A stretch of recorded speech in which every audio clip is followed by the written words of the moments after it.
오늘은 많은 분들이 궁금해하셨던 프로그래밍 강사로서의 삶에 대해서 한번 알려드리도록 하겠습니다. 일단 저를 모르시는 분들이 계실 수 있으니까 먼저 자기소개부터 하자면, 저는 지금 스타트업 창업을 해서 일을 하고 있으면서 부업으로 이렇게 프로그래밍 강의들을 만들어서 인프런에서 판매를 하고 있어요. 그래서 지금 보시면 강의가 한 16개에서 한 20개? 20개 정도의 강의를 지금 인프런에서 올리고 있습니다. 제가 2018년부터 강의를 시작을 했었는데 강의로 어느 정도 인지도도 쌓였죠. 그래서 많은 분들이 프로그래밍 강의 할만하냐, 나도 할 수 있냐, 이런 것들 많이 물어보셔가지고 제가 오늘은 제가 왜 프로그래밍 강의를 하게 되었는지, 그리고 프로그래밍 강의를 하기 위해서 뭐가 필요한지, 어떤 점 주의해야 되는지, 그 다음에 이런 플랫폼에 들어가는 게 좋은지, 그 다음에 마지막으로 소소하게 제 과거 수익 공개도 잠깐 해보도록 하겠습니다.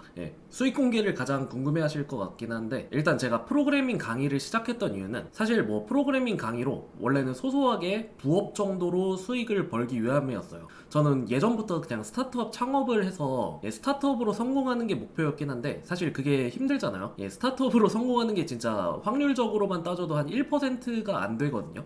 어쨌든 그렇게 20대 중반부터 이제 스타트업을 쭉 하면서 스타트업 하면서 이제 실력은 정말 많이 늘었습니다. 실력은 진짜 일취월장하는데, 문제는 제가 그때는 막 열정이 넘쳐가지고 열정페이로 무급으로 일하고 막 그랬었어요. 그래서 몇 년간 스타트업을 하는데 스타트업에서 번 돈은 진짜 한 푼도 없고, 실력은 느는데 제가 모아둔 돈은 없고 계속 부모님한테 용돈 받아서 살고 이러다 보니까 살짝 현타가 와서, 그래서 이제 제가 부수입 같은 걸 올릴 수 있는 게 뭐가 있을까 하다가, 사실 처음에는 블로그, 기술 블로그 운영하다가 이제 길벗 출판사한테서 컨택이 와서 책을 내게 되었습니다. 그게 이제 노드교과서 이 책이거든요. 이 책을 내면서 이제 동영상 강의를 찍으려고 했었어요. 책에 대한 동영상 강의를 찍는데, 사실 원래는 공짜로 내려고 했다가 이게 책이 제가 받는 인세가 한 10% 정도거든요. 어떻게 보면 90%를 이제 남이 가져가는 그런 게 되는 거죠. 근데 이제 동영상 강의를 무료로 내려고 했었어요.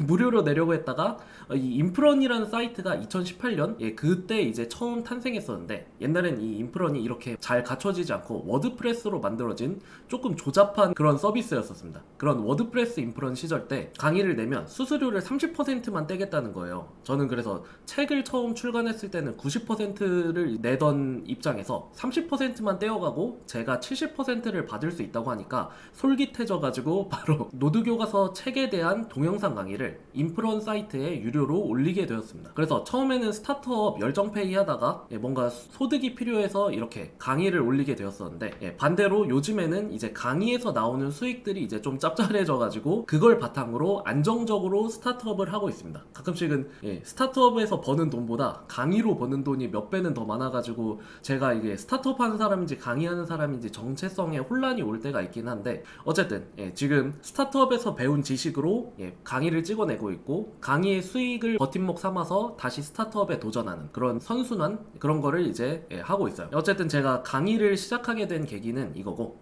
많은 분들이 이제 궁금한 게 나도 부업으로 프로그래밍 강의 같은 거 해보고 싶은데 이거 경쟁 너무 치열하지 않냐, 그 다음에 실력 좋아야 되지 않냐, 막 이런 거를 많이 걱정을 하세요. 그 다음에 이제 또 플랫폼 어떤 데 입점해야 되냐, 이런 것도 많이 고민을 하시거든요. 그거에 대해서 이제 좀 간단하게 알려드리자면, 일단 프로그래밍 실력이 생각보다 그렇게 중요하진 않습니다. 저는 항상 비유를 드는 게, 중학생도 초등학생을 가르칠 수 있다, 이렇게 비유를 들거든요. 물론 초등학생 입장에서는 대학생 또는 교수님 이런 사람한테 배우는 게 효율적일 순 있어도, 어떻게 보면 중학생, 그러니까 나보다 조금 더 잘하는 사람한테 배우는 게 뭔가 더 친근하고 그런 게 있을 수 있어요. 예를 들어 그 초보자의 마음은 사실 초보자를 갓 벗어난 사람이 제일 잘 알거든요. 저만 해도 이제 프로그래밍을 거의 한 8년 가까이 하다 보니까 그 초보자의 마인드가 슬슬 가물가물하기 시작했습니다. 그래서 많은 분들이 걱정을 하는 게, 내가 프로그래밍 실력이 그렇게 뛰어나지 않아도 남들 가르칠 수 있을까 하는데, 내 강의를 듣는 사람보다 잘하기만 하면 돼요. 가르치는 사람의 실력이 너무 높으면 오히려 듣는 사람 입장에서 너무 어려울 수가 있습니다. 그래서 내 강의를 듣는 사람보다만 내가 좀 더 잘하면 된다, 그렇게 생각하시면 되고, 대신에 내가 중학생 실력이다 그러면 중학생 실력에 맞는 가격을 책정하면 되겠죠. 교수님은 당연히 교수님의 가격이 있을 것이고, 중학생은 중학생의 가격이 있고, 그렇게 가격으로 살짝 구별을 하시면 될 것 같아요. 그 다음에 이제 플랫폼, 이런 플랫폼 같은 거 입점하는 게 좋냐? 사실 플랫폼 입점 안 할 수는 없죠. 여러분이 뭐 오프라인 강의를 할 것도 아니고 이렇게 온라인 강의를 할 거라면 보통 플랫폼 이렇게 입점을 해야 되는데, 그러면 수수료를 잘 생각을 해보시면 돼요. 그리고 그 수수료에 맞는 서비스를 이 플랫폼에서 제공을 하는가, 그거를 잘 따져보시면 됩니다. 예를 들어 인프런은 수수료가 30%예요. 그런데 유데미는 수수료가 거의 한 60 몇 퍼센트 막 이렇게 되거든요. 그래서 저는 인프런을 선택했던 이유가 인프런 자체가 일단 수수료가 낮습니다. 낮은 편이에요. 30%면 낮은 편입니다. 그런데 예를 들어 뭐 인프런보다 더 낮은 회사들도 있어요. 근데 제가 왜 인프런을 계속 유지하고 인프런이 아닌 다른 데로 가지 않냐, 이거는 이제 인프런이 다른 데에 비해서 수수료가 더 높더라도 저한테 주는 혜택이 더 크다고 생각을 했거든요. 왜냐면 인프런이 이제 규모가 엄청나게 커졌어요. 그래서 뭐 제가 셀프 브랜딩에서 제로초라는 이름을 찾아서 제 강의를 구매하시는 분도 계시지만, 그냥 인프런의 광고나 마케팅 또는 뭐 다른 강사분들 강의를 듣기 위해 인프런 찾아왔다가 저를 구매하는 경우도 매우 많습니다. 사실 그게 더 많아요. 저 자체를 알고 저를 찾기 위해서 직접 인프런에 들어오시는 분보다 인프런에 들어왔다가 저를 발견하는 경우가 많습니다. 그래서 이런 플랫폼이 거대하기 때문에 저의 판매량 이런 게 확실히 달라지는 거죠. 그 다음에 장점이 뭐냐면, 일단 마케팅이나 이런 것들을 알아서 해줘요. 그 다음에 서버 관리 같은 것도 당연히 동영상 호스팅 이런 것도 알아서 해주고요. 그 다음에 요즘에는 동영상 이런데 자막도 알아서 붙여줍니다. 인공지능으로 자막도 붙여주고, 또 동영상 강의는 질의응답이 중요하잖아요. 그런 질의응답 커뮤니티도 잘 갖춰져 있어요. 질의응답 잘 되어 있으면서 요즘 인공지능 AI가 답변도 많이 도와줍니다. 제가 인프런에서 작년 답변 왕이었거든요. 인프런 강사 중에 답변을 제일 많이 한 강사예요. 하루에 뭐 최소한 5개씩은 질문이 들어오는데 뭐 1년으로 따지면 1,500건이죠. 이거를 저 혼자서 답변하기엔 너무 힘든데, 그럴 때마다 인프런 AI가 제가 과거에 했던 답변이나 아니면 뭐 구글에서 검색해서 찾아서 대신 답변을 해주는데, 요게 정말 편하더라고요. 그래서 많은 분들이 사실 저한테 뭐 노마드 코더나 코딩 애플 이런 분들처럼 자체 플랫폼 이런 거 만들어서 수수료 30%까지 내가 그냥 가지면 그게 훨씬 더 이득 아니냐 하는데, 저는 제가 인프런에 내고 있는 수수료 30%가 매우 적당하다고 생각해요. 실제로 그 30%의 값어치만큼 인프런에서 뭐 그런 뭐 마케팅, 동영상 관리, 커뮤니티, 질의응답 이런 걸로 혜택을 충분히 받고 있다고 생각을 합니다. 인프런 광고 아닙니다. 제가 인프런에서 강의를 하고 있기 때문에 느꼈던 장점들, 이런 거를 이제 말씀드리는 거예요. 솔직하게 너무 장점만 말하면 그러니까, 반대로 단점 하나만 말하자면, 예전에는 인프런이 이제 규모가 작아서 개별 강사한테 좀 더 직접적으로 컨택해서 하는 게 많았다면, 요즘엔 이제 강의도 너무 많고 강사도 너무 많다 보니까 그런 것들이 다 자동화가 돼서 뭔가 직접적으로 케어받는다는 느낌, 이런 거는 좀 옛날보다 떨어지긴 했습니다. 근데 이런 건 어쩔 수 없어요. 플랫폼이 너무 커지다 보니까 인프런 팀이 그렇게 규모가 엄청 크진 않거든요. 그러다 보니까 어쩔 수 없이 그렇게 자동화된 그런 프로세스, 그런 거를 따를 수밖에 없기는 한 것 같습니다. 옛날에는 강의 같은 거 동영상 파일만 주면 알아서 막 제목이나 이런 거 다 해서 줬었는데, 요즘은 제가 강의 같은 거 일일이 한 편 한 편 동영상 제목 이런 거 제가 직접 올려야 되게, 그러니까 스스로가 해야 되는 게 좀 더 많이 늘어났습니다. 아무래도 플랫폼 규모가 커지다 보니까 이런 거는 어쩔 수 없는 것 같아요. 어쨌든 결론적으로는 저는 이런 플랫폼에 입점하는 거, 그런 거를 매우 추천드리고요. 강의 같은 거 만드는 것도 쉬운 게, 그냥 여기 가입하고 나서 지식 공유자 신청한 다음에 새 강의 만들기 눌러서 이렇게 강의 새로 그냥 해서 하시면 돼요. 물론 강의 퀄리티나 이런 거를 따지기 때문에 심사 과정이 있기는 합니다. 그래서 강의를 잘 만든 팁도 조금 드려야 될 것 같은데요. 제가 그래서 몇 가지를 좀 정리를 한번 해봤어요. 일단 얼굴을 깔지, 그거부터 한번 결정을 해보시면 좋습니다. 저는 사실 제가 왜 얼굴을 까고 강의를 했는지 기억이 잘 안 나요. 아마도 유튜브 라이브로 처음 시작해가지고 유튜브니까 뭔가 얼굴 까고 해야 될 것 같다는 생각에 했던 것 같은데, 사실 뭐 얼굴 안 까셔도 됩니다. 어차피 강의는 컨텐츠가 중요하기 때문에 얼굴 안 까셔도 돼요. 근데 저는 얼굴 깠을 때 들었던 긍정적인 피드백 중 하나가, 예전에 인프런에 자막 기능이 없을 때 청각장애인 분이 그 제 입모양을 보고 이제 내용을 좀 더 많이 쉽게 알아들을 수 있었다는 그런 피드백을 들었던 건 있거든요. 근데 요즘은 인프런 같은 플랫폼에서는 자막이 자동으로 달려서 정말 편합니다. 그래서 굳이 뭐 얼굴 까냐 안 까냐 그거가 중요한 거는 아닌 것 같아요. 그리고 요 자막 달아주는 게 정말 중요한 게, 사실 막 출퇴근 시간이나 이런 때는 시끄러워가지고 소리를 잘 못 듣는 경우가 많잖아요. 대중교통이나 이런 곳에서. 그런 곳에서는 자막 달아주면 좋은데 제 강의는 막 24시간짜리 강의도 있고 그러거든요. 그런 거는 자막을 제가 달기엔 너무 부담스러워요. 자막 다는데 진짜 24시간 강의면 한 48시간 정도는 걸리거든요. 그런데 이런 거 요즘은 AI가 자막 달아줘서 편합니다. 그래서 강의 만드실 때 AI가 자막 달아주는 거 요것도 많이 고려를 해보세요. 자막이 달려있으면 듣는 사람 입장에서 매우 편하거든요. 그리고 사실 제일 중요한 거는 강의 내용이겠죠. 제가 아까 중학생도 초등학생을 가르칠 수 있다고 한 게 그 초등학생 눈높이에 맞춰서 강의를 하는 게 정말 중요해요. 결국에는 그 초등학생이 그 강의 내용을 듣고 중학생, 고등학생 실력으로 업그레이드가 돼야 되는 거잖아요.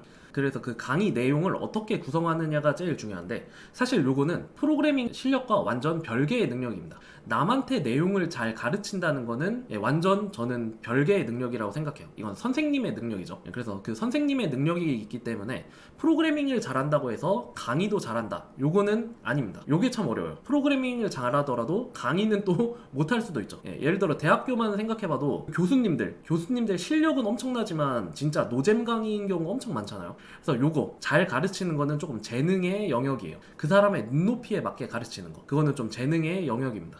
그 다음에 이제 저는 항상 편집 문제 때문에 많이 고생을 했었는데요. 이게 강의가 짧은 강의가 있고 긴 강의가 있는데 저 같은 경우는 강의가 좀 긴 편이에요. 그리고 코드량이 엄청나게 많습니다. 그래서 예전에는 일일이 다 라이브 코딩을 하면서 따라칠 수 있게 그렇게 만드는 강의를 했었거든요. 근데 그러다 보니까 제 강의가 쓸데없이 너무 길어지고 막 진짜 뭐 30시간 이렇게 넘어가서 그래서 안 되겠다 싶어서 압축 편집을 했어요. 타자 치는 걸 일일이 안 보여주고 뭐 코드 같은 거 있으면 뭐 깃허브에서 복사를 해온다던가 그런 식으로 강의를 바꿨습니다. 근데 이제 이랬더니 컴플레인이 예전에는 뭐 따라칠 수 있어서 좋았는데 이제는 따라치기 너무 어렵다. 일일이 복사해야 돼서 뭐 흐름 끊긴다.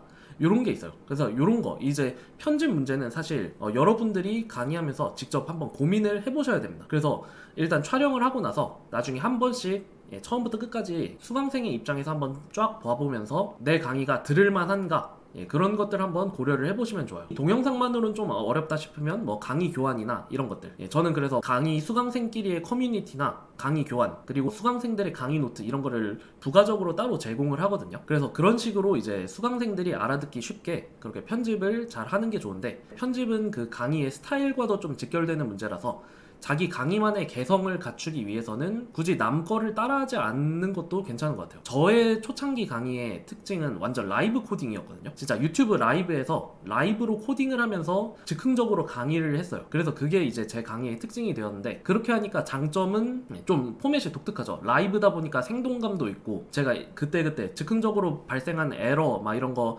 해결하면서 꿀팁을 드리기도 하고 대신에 라이브다 보니까 이제 좀 정신없는 점 그리고 뭔가 항상 즉흥적인 그런 이슈가 터지기 때문에 제가 딴 길로 새고 그 다음에 뭐 오류 해결하다가 막 그 커리큘럼 꼬여버리고 이런 문제 그런 장단점들이 있었어요. 그래서 저는 요즘은 다 녹화 강의로 바꾸기는 했었는데 그래서 이런 거 강의 촬영이나 편집 이런 거는 자기가 좀 해보면서 노하우를 쌓아가시는 게 좋습니다. 그 다음에 코딩 강의가 계속 업데이트를 해야 돼서 그런 점이 좀 불편해요. 예를 들어 막 버전이 너무 많이 바뀌거든요. 그래서 저도 솔직히 강의 매번 리뉴얼하는 게 너무 피곤한 게 강의 하나 찍을 때마다 에너지 소모가 정말 큽니다. 예를 들어 뭐 12시간짜리 강의를 찍는다고 하면 최소 120시간은 걸려요. 진짜 10배 정도는 걸리고 그거를 압축해야 12시간짜리 강의가 나오는 거거든요. 그렇기 때문에 그 강의 하나하나 만드는 게 너무 힘들어서 한 번 찍으면 평생 울고 먹을 수 있는 그런 강의를 노렸는데 그게 사실 좀 어렵습니다. 프로그래밍은 버전이 바뀔 때마다 기존에 찍어놨던 강의 내용들이 너무 많이 달라지기 때문에 그래서 항상 버전을 잘 고정시켜 두시는 걸 추천드려요. 그냥 뭐 어떤 라이브러리 까세요 이 정도로 하지 말고 그 라이브러리에 몇 버전을 까세요 이런 식으로 버전을 구체적으로 확정하시는 게 좋습니다. 그것만 하셔도 솔직히 코딩 강의할 때 버전 관련된 이슈들을 많이 줄일 수가 있어요. 저는 그래서 이제 한 2년 정도 지나서 버전이 진짜 너무 많이 차이 난다 하면 그때 리뉴얼 강의를 다시 찍는 식으로 그런 식으로 하고 있습니다. 사실 프로그래밍 쪽에서도 한 번 찍으면 계속 울고먹을 수 있는 그런 분야가 있거든요. 예를 들어 컴퓨터 사이언스 그러니까 알고리즘이나 이런 거 이론은 안 바뀌잖아요. 그래서 한 번 찍으면 계속 평생 울고먹을 수 있는데 또 그런 분야는 그 분야의 강자 그러니까 1타 강사들이 따로 있습니다. 그래서 그런 쪽으로 침투하기가 힘들어요. 그래서 그런 그 기본기 강좌가 아니라 저처럼 막 트렌드를 쫓아서 트렌드 기술을 다루는 강좌들은 트렌드 새로 나올 때마다 새로 찍어낼 수 있다. 그거는 장점인데 대신에 저도 계속 스스로 갱신을 고민을 많이 해야 된다, 강의를 자꾸 업데이트 해줘야 된다는 그런 단점은 있습니다. 그래서 기본기 분야를 할 거냐 트렌드 분야를 할 거냐, 요것도 이제 많이 고민을 하셔야 돼요. 근데 이것도 생각하실 수가 있어요. 이미 기본기나 트렌드나 저 같은 사람들이 이미 다 강의를 내잖아요. 저도 강의를 하고 싶은데 제가 경쟁이 될까요? 이거를 걱정하시는 분들이 있어요. 근데 굳이 이거는 너무 걱정 안 하셔도 됩니다. 왜냐면 사람마다 강의 스타일이 어차피 다르기 때문에. 그래서 좀 개성이 중요하기는 해요. 그래서 좀 개성이 있다, 뭐 나는 남들보다 설명을 잘한다, 또는 재미있다, 또는 완전 뭐 강의 자료가 풍부하다, 이런 식으로 자기만의 개성이 있다면 이미 누가 자바 강의 이미 하고 있는데도 자바 강의 또 낼 수도 있습니다. 그리고 어차피 설명이 진짜 사람마다 완전 천차만별이거든요. 누구는 교수님 설명을 하고 누구는 중학생의 설명을 하고 이런 식으로 하기 때문에 그런 거는 그냥 개성으로 커버하시면 돼요. 있는 주제 그냥 똑같이 내셔도 됩니다. 그 다음에 막 이런 거 마우스 포인터나 뭐 사운드 이런 건 사실 뭐 편집이나 촬영 문제긴 한데 이런 거는 다른 강의들을 많이 보시면 좋을 것 같아요. 저의 예전 최대 단점이 저는 남의 강의를 거의 안 보거든요. 그래서 남의 강의에서 막 마우스 포인터 막 화려하게 해서 눈에 잘 띄게 하고 그 다음에 뭐 사운드 일관되게 맞추고 요런 거를 할 줄을 하나도 몰랐어요. 근데 이제 그런 거를 이제 다른 수강생분들이 피드백을 줘서 그때그때 알아서 그때그때마다 고쳤거든요. 그런 것처럼 남의 강의를 좀 보시고 남의 강의에서 좋았던 점, 뭐 강의 교환이 좋았다, 아니면 뭐 영상 편집이나 촬영 뭐 센스 막 그런 것들이 좋았다, 그런 것들은 기억을 해두시다가 그냥 똑같이 따라 하시면 될 것 같습니다. 그 다음에 이제 마지막으로 강의 수익을 한번 공개를 해보려고 하는데요. 보시면 아마 좀 깜짝 놀라실 수도 있는데 사실 제가 제 뭐 수익을 굳이 깔 이유도 없고 제가 성공파리 강의를 하는 게 아니라 그냥 프로그래밍 강의, 정당하게 제 지식을 가르치고 받은 수익이어서 굳이 뭐 제가 뭐 얼마 번다 이거를 알려드릴 필요는 없거든요. 그래서 사실 최근 수익을 보여드리기는 조금 부담스러워요. 그래도 강의로 이렇게 부수입 창출할 수 있다, 이런 거를 보여드리기 위해서 2020년이랑 2021년 4년 전 과거에 얼마나 벌었었는지 그거 정도는 괜찮을 것 같아서 그거는 보여드리도록 하겠습니다. 제가 2020년에 한국 나이로 27이었거든요. 27살일 때 얼마 벌었는지 한번 보여드리도록 하겠습니다. 1월에 500만원, 600만원, 800만원, 700만원, 요게 이제 매출이 아니라 순수익이에요. 인프론 수수료 이런 거 다 떼고 나서 저한테 들어오는 순수익입니다. 매출이 아니라 순수익이에요. 그래서 월별로 좀 편차가 엄청 크죠. 이렇게 1000만원 넘는 경우도 있고 이렇게 600, 800, 850, 마지막에 1700만원. 12월이 인프론의 그 대목입니다. 대목. 저도 12월에 보통 1년에 가장 많이 벌어요. 이런 식으로 해서 한 1억 됐나요? 이거는 알아서 한번 더 해보시고 2021년도 한번 보여드리도록 하겠습니다. 1월에 900만원, 1100만원, 1800만원, 900만원. 이게 좀 들쭉날쭉한 이유가 2200만원. 들쭉날쭉한 이유가 제가 막 신규 강의를 출시했을 수도 있고 인프론 뭐 할인과 겹쳤을 수도 있어요. 그렇기 때문에 그런 점들 때문에 좀 수익이 많이 들쭉날쭉합니다. 그래서 제가 28살일 때 2021년이죠. 요 정도